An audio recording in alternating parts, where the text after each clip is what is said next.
63세 서정우는 평생을 원칙으로 살아온 사람이었다. 공공기관 감사팀장으로 32년을 일하며 단 한 번도 규정을 어긴 적이 없었다. 동료들은 그를 살아있는 감사 매뉴얼이라 불렀고 후배들은 그의 결재를 받기 위해 서류를 3번씩 검토했다. 정운에게 세상은 명확했다.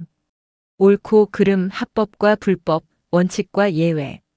그 경계는 언제나 선명했고 그는 그 선을 한 번도 넘지 않았다.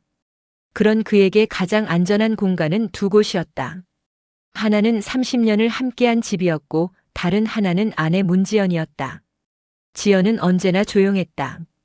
그녀는 정운이 늦게 들어와도 따뜻한 저녁을 차려놓았고 그의 불만에 고개를 끄덕이며 들어주었다. 정운은 그것을 사랑이라 믿었다. 아니, 믿고 싶었다. 그러나 어느 목요일 밤 지연이 샤워를 하는 사이 침대 옆 테이블에 놓인 그녀의 휴대폰이 불을 밝혔다. 평소라면 그냥 지나쳤을 것이다. 하지만 그날은 달랐다. 화면에 뜬 이름이 낯익었다. 윤도현. 그의 후배이자 부하 직원이었다. 정운의 손이 저절로 움직였다. 자료는 처리됐어. 당신 말대로 했어. 오늘 밤은 어려울 것 같아. 내일 보자. 글자 하나하나가 정운의 눈에 박혔다. 심장이 천천히 가라앉는 느낌이었다. 이것은 단순한 외도가 아니었다. 자료라는 단어, 처리라는 표현. 정운은 32년간 그런 언어들 속에서 살아왔다. 이것은 감정의 일탈이 아니라 공모였다. 업무상 기밀과 연결된 계산된 배신이었다. 샤워실에서 물 흐르는 소리가 들렸다. 지연은 아무것도 모른 채 노래를 흥얼거리고 있었다. 정운은 휴대폰을 제자리에 놓고 침대에 누웠다. 눈을 감았지만 잠이 오지 않았다. 머릿속으로 수많은 장면들이 스쳐 지나갔다. 도현이 자신에게 공손하게 인사하던 모습, 지연이 최근 부쩍 밝아진 표정, 팀 내부에서 미묘하게 흘러가던 서류들의 흐름. 퍼즐 조각들이 하나씩 맞춰지기 시작했다. 정운은 분노하지 않았다. 아니, 분노할 수 없었다. 감정은 증거를 흐리고 충동은 길을 막는다. 그는 감사팀장이었다. 그리고 이제 그는 자신의 인생에서 가장 중요한 감사를 시작해야 했다. 상대는 그의 후배이자 부하 직원 윤도현 그리고 30년을 함께한 아내였다. 배신은 사적인 감정을 넘어 그의 인생 전부를 위협하고 있었다. 정운은 천장을 바라보며 조용히 중얼거렸다. 지금 흔들리면 내가 죄인이 된다. 그날 밤 서정훈이라는 사람 안에서 무언가가 단단하게 굳어졌다. 그것은 분노도 슬픔도 아니었다. 그것은 생존 본능이었고 동시에 복수의 씨앗이었다. 정운은 화를 낼 수 없었다. 아니, 내지 않기로 결정했다. 32년간 수백 건의 감사를 진행하며 배운 것이 있었다. 분노는 증거를 태우고 계산은 길을 만든다. 감정에 휘둘린 사람은 실수하고 실수한 사람은 책임을 져야 한다. 정운은 그 누구보다 그 원리를 잘 알았다. 다음 날 아침 지연이 식탁에 아침을 차렸다. 정운은 평소처럼 신문을 펼쳤다. 지연은 그의 커피잔을 채우며 물었다. 어젯밤 잠 못 주무셨어요? 정운은 신문 너머로 그녀를 바라봤다. 30년을 함께 산 얼굴이었지만 이제는 낯선 사람의 가면 같았다. 괜찮아. 일 생각을 좀 했어. 그의 목소리는 평소보다 부드러웠다. 지연은 안심한 듯 미소 지었다. 그 미소가 정운의 가슴을 핥히었다. 하지만 그는 표정 하나 바꾸지 않았다. 연기였다. 그리고 그 연기는 그를 서서히 잠식하고 있었다. 출근 후 정운은 자신의 사무실 문을 닫고 지난 6개월간의 내부 결제 문서를 꺼냈다. 도현이 관여한 프로젝트, 지연의 회사가 참여한 용역계약서, 승인 과정에서 생략된 검토 단계들. 하나씩 펼쳐질수록 윤곽이 드러났다. 이것은 우연이 아니었다. 정교하게 설계된 구조였다. 정운은 손가락으로 관자놀이를 눌렀다. 머리가 지끈거렸다. 밤마다 그는 질문했다. 언제부터였을까? 지연이 나를 속이기 시작한 게 아니라 나를 필요 없다고 느낀 순간은 언제였을까? 내가 너무 옳았기 때문일까? 내가 너무 완벽했기 때문일까? 하지만 정운은 그 질문들을 접어뒀다. 지금은 감상에 빠질 때가 아니었다. 그는 감정을 분리했다. 남편 서정훈과 감사팀장 서정훈을 나눴다. 전자는 고통받았지만 후자는 냉정하게 움직였다. 다음 주 월요일 정훈은 도현을 불렀다. 윤 과장, 다음 달 외부 감사 준비 좀 맡아주게. 자네가 제일 꼼꼼하니까. 도현은 깜짝 놀란 표정을 지었다. 팀장님, 그건 너무. 제가 맡기엔 부담스러운데요. 괜찮아. 내가 옆에서 다 봐줄 테니까. 믿어보게. 도현은 고개를 숙였다. 감사합니다, 팀장님. 그의 목소리는 떨리고 있었다. 정우는 그 떨림을 놓치지 않았다. 죄책감일까 아니면 두려움일까? 아마 둘 다였을 것이다. 그날 저녁 집으로 돌아온 정우는 지연에게 말했다. 다음 달에 외부 감사가 있어. 좀 바쁠 것 같아. 지연은 고개를 끄덕였다. 그럼 저는 친구들 좀 만나고 올게요. 요즘 당신 바쁜 것 같으니까. 그래, 그러는 게 좋겠어. 정우는 아내를 바라보는 눈빛을 바꿨지만 말투는 더 다정해졌다. 그는 자신을 보호하는 동시에 진실이 스스로 모습을 드러나게 만들 계획을 세웠다. 올가미는 천천히 그러나 확실하게 조여지고 있었다. 밤마다 정우는 거울 속 자신을 바라봤다. 그 얼굴은 점점 낯설어졌다. 이것이 복수인가 아니면 생존인가? 정우는 답을 내리지 못했다. 다만 한 가지는 확실했다. 지금 무너지면 모든 게 허사가 된다는 것. 시간은 정훈의 편이었다. 아니, 정확히 말하면 그는 시간을 자신의 편으로 만들 줄 아는 사람이었다. 32년간 감사 업무를 하며 배운 것이 있었다. 급하게 움직이는 사람은 흔적을 남기고 조용히 기다리는 사람은 상대의 실수를 발견한다. 정우는 감사팀 내부 구조를 누구보다 잘 알았다. 어떤 서류가 어느 경로로 결제되는지, 어떤 기록이 시스템에 남고 어떤 것이 사라지는지, 누가 어떤 권한을 가지고 있는지. 그 모든 것이 그의 머릿속에 지도처럼 그려져 있었다. 그는 그 지도를 따라 조용히 증거를 모았다.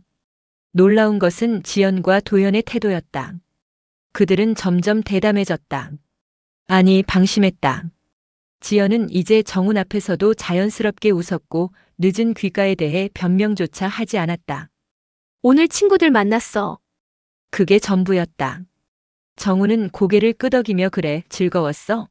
라고 물었다. 지연은 응이라고 대답하고 샤워실로 들어갔다.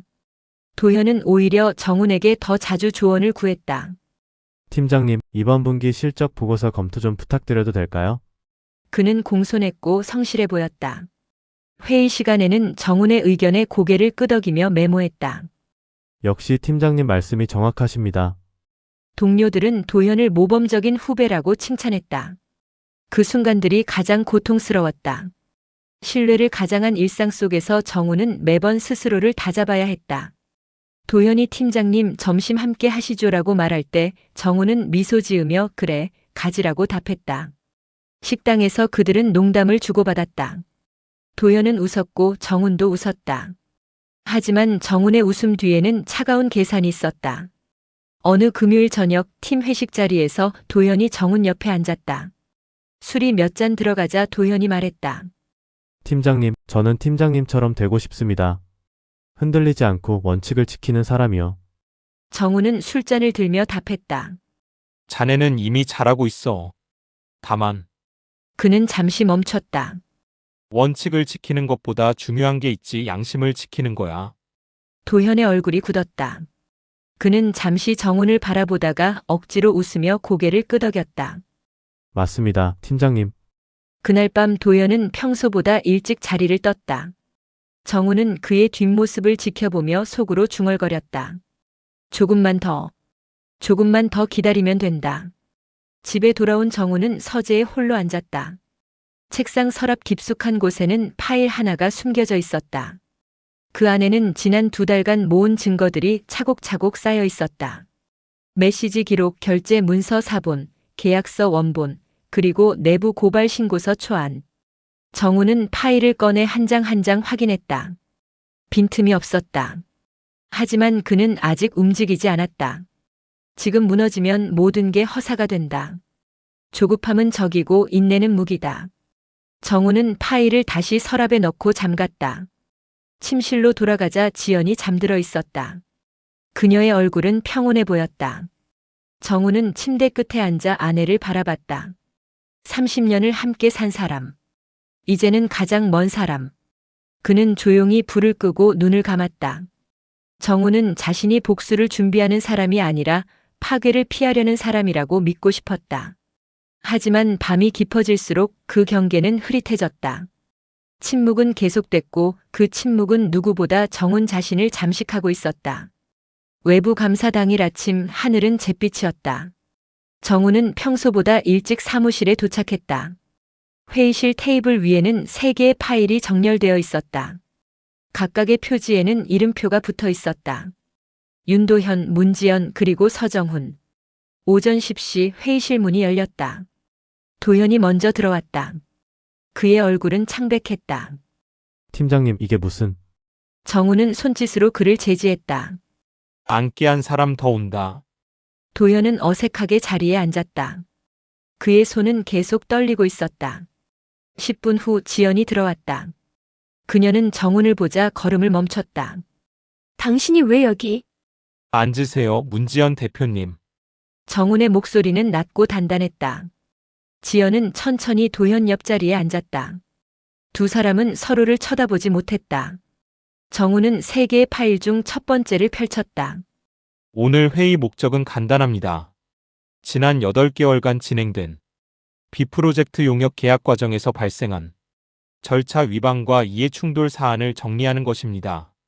그는 한 장씩 서류를 테이블 중앙에 놓았다. 계약서, 결제 문서, 이메일 기록, 그리고 휴대폰 메시지 캡처. 윤 과장, 정훈이 도현을 바라봤다. 자네는 내부 검토 단계를 생략했어. 왜 그랬지?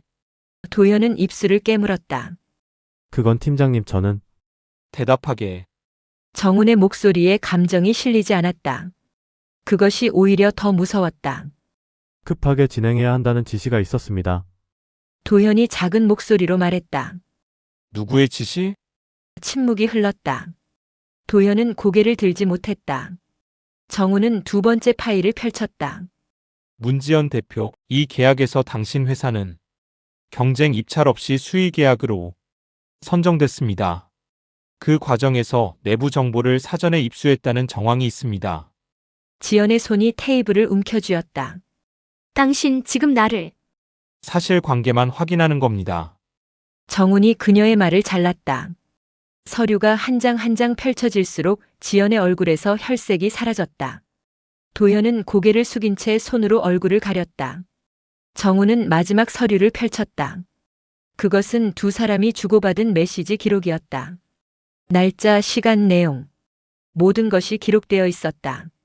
자료는 처리됐어. 당신 말대로 했어. 지연의 목소리가 회의실에 울려 퍼지는 듯 했다. 하지만 그것은 정훈의 낭독이었다. 회의실은 숨막히게 조용했다. 정훈은 파일을 닫고 두 사람을 번갈아 바라봤다. 그는 고함을 지르지 않았다. 비난도 하지 않았다. 대신 조용히 말했다. 오늘 여기서 끝냅시다. 그 순간 정훈은 예상치 못한 감정을 느꼈다. 통쾌함이 아니었다. 승리의 쾌감도 아니었다. 그것은 깊고 텅 빈 공허함이었다. 테이블 반대편에 앉은 두 사람은 무너져 내리고 있었지만 정훈 역시 그 순간 함께 무너지고 있었다. 지연이 떨리는 목소리로 물었다. 당신 언제부터 알았어요? 정훈은 대답하지 않았다. 대신 세 번째 파일, 자신의 이름이 적힌 파일을 펼쳤다. 그 안에는 사직서 한 장이 들어 있었다. 이 일이 끝나면 나도 떠납니다. 정훈의 목소리가 처음으로 흔들렸다. 이 싸움에서 이겨도 잃는 것은 이미 정해져 있었으니까요. 감사 결과는 냉정했다. 2주 후 인사위원회는 윤도현에게 직위해제 처분을 내렸다. 그는 사무실에서 자신의 물건을 정리하며 한 번도 정훈을 쳐다보지 않았다. 동료들은 멀리서 그를 바라볼 뿐 아무도 말을 걸지 않았다. 도현이 마지막으로 사무실 문을 나설 때 정훈은 창가에 서서 그의 뒷모습을 지켜봤다. 한때 촉망받던 후배의 어깨는 축 처져 있었다. 문지연은 모든 공공계약에서 배제됐다. 그녀의 회사는 3개월 만에 문을 닫았다. 정우는 그 소식을 신문 경제면에서 읽었다. 작은 기사 한 줄이었다. 그는 신문을 접고 커피를 마셨다.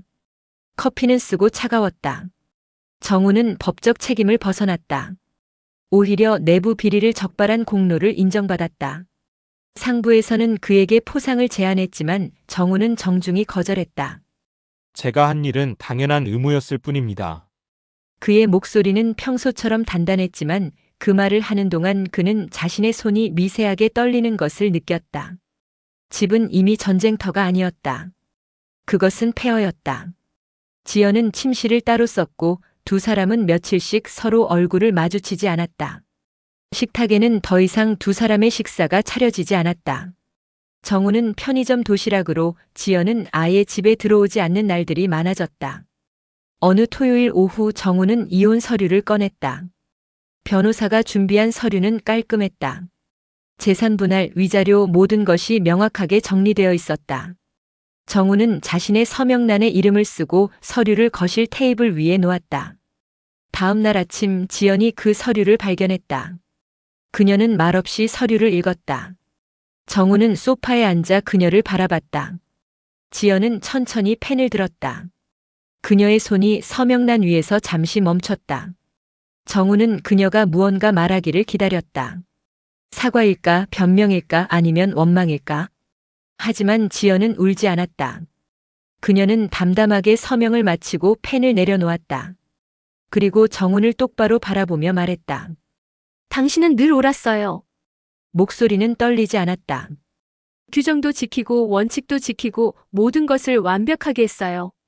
하지만 그녀는 잠시 말을 멈췄다. 그래서 숨이 막혔어요.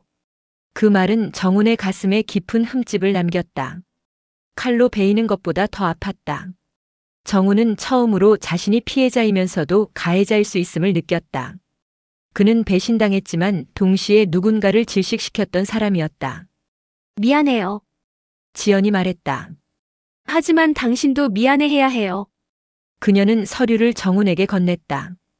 두 사람의 서명이 나란히 찍힌 그 종이는 30년 결혼 생활의 끝이었다. 지연이 현관문을 나서는 소리가 들렸다. 정훈은 거실에 홀로 남았다. 그는 창밖을 바라봤다. 날씨는 맑았다. 사람들은 웃으며 거리를 걸었다. 세상은 여전히 돌아가고 있었다. 정훈은 이혼 서류를 들여다봤다. 그는 이겼다. 진실을 밝혔고 정의를 지켰고 원칙을 관철했다. 하지만 그 대가로 그가 얻은 것은 텅 빈 집과 자신이 가해자일 수도 있다는 깨달음뿐이었다. 1년 후 봄. 서정훈은 조용한 강의실에 서 있었다. 교탁 앞에는 30여 명의 젊은 얼굴들이 그를 바라보고 있었다. 대학원 공공행정학과 특강. 강의 제목은 윤리와 책임 공공기관의 투명성 확보였다. 여러분, 정훈이 입을 열었다. 공직자에게 가장 중요한 것은 무엇일까요? 한 학생이 손을 들었다. 전문성입니다. 다른 학생이 말했다. 공정성이요. 정훈은 고개를 끄덕였다. 모두 맞습니다. 하지만 그보다 먼저 필요한 것은 용기입니다. 그는 화면에 사례 하나를 띄웠다. 실제 사건을 각색한 것이었다. 내부 비리를 발견한 감사관의 이야기. 학생들은 집중해서 들었다. 이 감사관은 어떻게 해야 했을까요?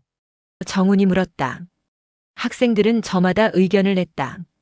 즉시 신고해야죠. 증거를 확보하고 상부에 보고해야 합니다. 법적 절차를 따라야 합니다. 정훈은 학생들의 답을 듣고 잠시 침묵했다. 모두 옳습니다. 그런데 말이죠. 그는 교탁에 기댔다.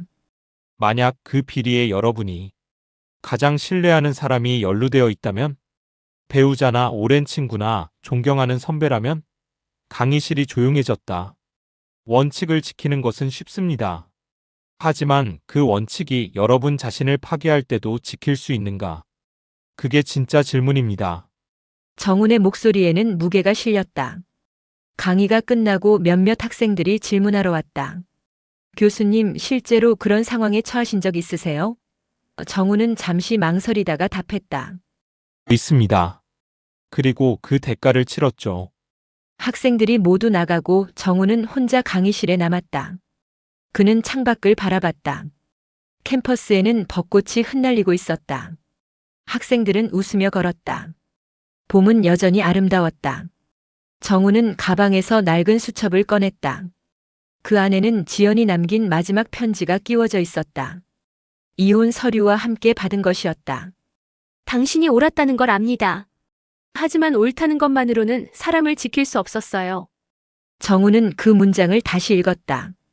1년이 지났지만 여전히 가슴이 아팠다. 그는 여전히 원칙적인 사람이었다. 학생들에게 정직과 투명성을 가르쳤고 그들은 그를 존경했다. 하지만 이제 정우는 안다. 그날 회의실에서 무너진 것은 지연과 도현만이 아니었다. 자신이 평생 믿어온 완벽한 오름 또한 함께 무너졌다는 것을. 오름은 절대적이지 않았다. 그것은 때로 가장 가까운 사람을 밀어내는 무기가 되기도 했다. 정우는 피해자였지만 동시에 지연이 숨막혀 했던 그 완벽함의 가해자이기도 했다. 그는 배신당했지만 어쩌면 그 전에 이미 상대를 잃어버렸는지도 모른다. 정우는 복수에 성공하지 않았다. 그는 복수를 원했던 것이 아니었다. 대신 그는 진실을 선택했고 그 선택의 무게를 혼자 짊어지는 삶을 택했다. 승리도 패배도 아닌 공허함. 그것이 이 이야기의 진짜 결말이었다. 강의실 문을 나서며 정우는 중얼거렸다. 나는 옳았을까? 복도에는 그의 목소리만 메아리 쳤다. 답은 돌아오지 않았다. 서정훈의 이야기는 여기서 끝납니다. 그는 복수하지 않았습니다. 승리하지도 않았습니다. 다만 진실을 선택했고 그 선택이 남긴 무게를 온전히 혼자 짊어지고 있을 뿐입니다. 우리는 종종 배신을 이야기하며 명확한 피해자와 가해자를 찾으려 합니다. 하지만 이 이야기는 그보다 더 복잡한 질문을 던집니다. 완벽하게 옳은 사람 옆에서 숨막혀하는 사람은 누구의 책임일까요? 원칙을 지키는 것과 사람을 지키는 것, 둘 중 하나만 선택해야 한다면? 그리고 그 선택 이후 우리는 정말 온전할 수 있을까요? 정우는 법적으로 이겼습니다. 하지만 그가 잃은 것은 30년의 결혼 생활만이 아니었습니다. 자신이 평생 믿어온 완벽한 정의에 대한 신념, 그것마저 함께 무너졌습니다. 지연은 배신자였습니다. 하지만 그녀의 마지막 말 당신은 늘 옳았어요. 그래서 숨이 막혔어요는 단순한 변명이 아니었을지도 모릅니다. 도현은 공모자였습니다. 하지만 정훈을 존경한다고 말하며 조언을 구하던 그 순간들에 그는 정말 아무것도 느끼지 못했을까요? 이 이야기에는 명쾌한 승자가 없습니다. 복수의 카타르시스도 없습니다. 다만 인간관계의 균열 속에서 우리 모두가 피해자이자 가해자가 될 수 있다는 불편하지만 현실적인 진실만이 남아 있습니다. 이 이야기가 당신의 마음에 닿았다면 좋아요 버튼을 눌러주세요. 여러분의 공감이 더 많은 목소리를 낼 수 있는 힘이 됩니다. 구독 버튼을 눌러 알림을 켜주세요. 일상 속 숨겨진 폭력, 용기 있는 선택, 그리고 진짜 존중에 관한 새로운 이야기를 가장 먼저 만나보실 수 있습니다. 댓글로 여러분의 생각을 나눠주세요. 당신이라면 어떤 선택을 했을지, 이 이야기의 어떤 부분이 가장 인상 깊었는지, 여러분의 목소리가 모여 더 깊은 이야기가 만들어집니다.